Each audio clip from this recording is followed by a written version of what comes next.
Le disque. Je suis un bûcheron, peu importe mon nom, la cabane où je suis né et dans laquelle je mourrai bientôt est en bordure de la forêt.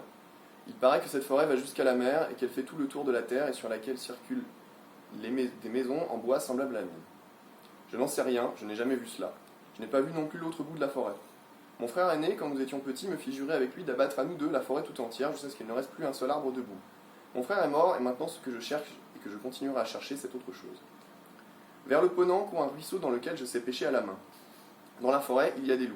Mais les loups ne me font pas peur et ma hache ne m'a jamais été infidèle. Je n'ai pas fait le compte de mes années, je sais qu'elles sont nombreuses. Mes yeux ne voient plus guère. Dans le village où je ne vais pas parce que je me perdrai en chemin, j'ai la réputation d'être avare, mais quel magot peut bien avoir amassé un bûcheron dans la forêt? Je ferme la porte de ma maison avec une pierre pour que la neige n'entre pas. Un après-midi, j'ai entendu des pas pesants, puis un coup frappé à ma porte. J'ai ouvert et j'ai fait entrer un inconnu. C'est un vieil homme de haute taille, enveloppé dans une couverture élimée. Une cicatrice lui barrait le visage. Son grand âge semblait lui avoir donné plus d'autorité sans lui enlever ses forces. Mais je remarquai toutefois qu'il devait s'appuyer sur sa canne pour marcher. Nous avons échangé quelques propos dont je ne me souviens plus. Il dit enfin: je n'ai pas de foyer, je dors où je peux, j'ai parcouru tout le royaume anglo-saxon.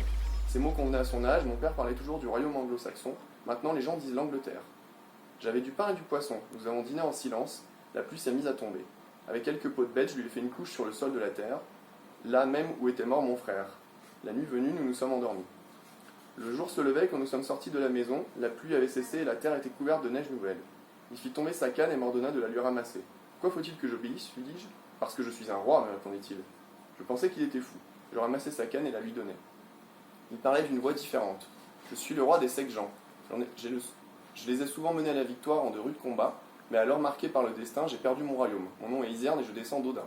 Je ne vénère pas Odin, lui répondis-je. Je crois au Christ. Il reprit comme s'il ne m'avait pas entendu. J'erre par les chemins de l'exil, mais je suis encore le roi parce que j'ai le disque. Tu veux le voir? Il ouvrit la paume de sa main osseuse. Il n'y avait rien dans sa main, elle était vide. Ce fut alors seulement que je remarquai qu'il l'avait toujours tenue fermée. Il dit en me fixant de son regard: tu peux le toucher. Non sans quelques hésitations, je touchai la paume du bout des doigts.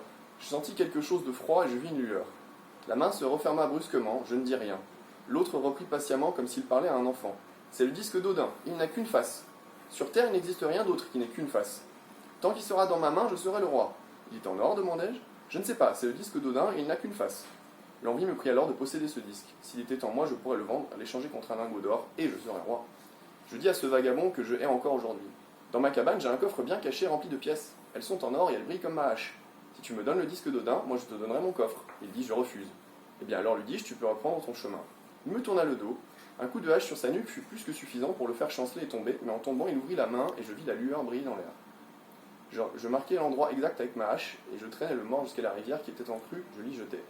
Rentré chez moi, j'ai cherché le disque, je ne l'ai pas trouvé. Voilà des années que je le cherche.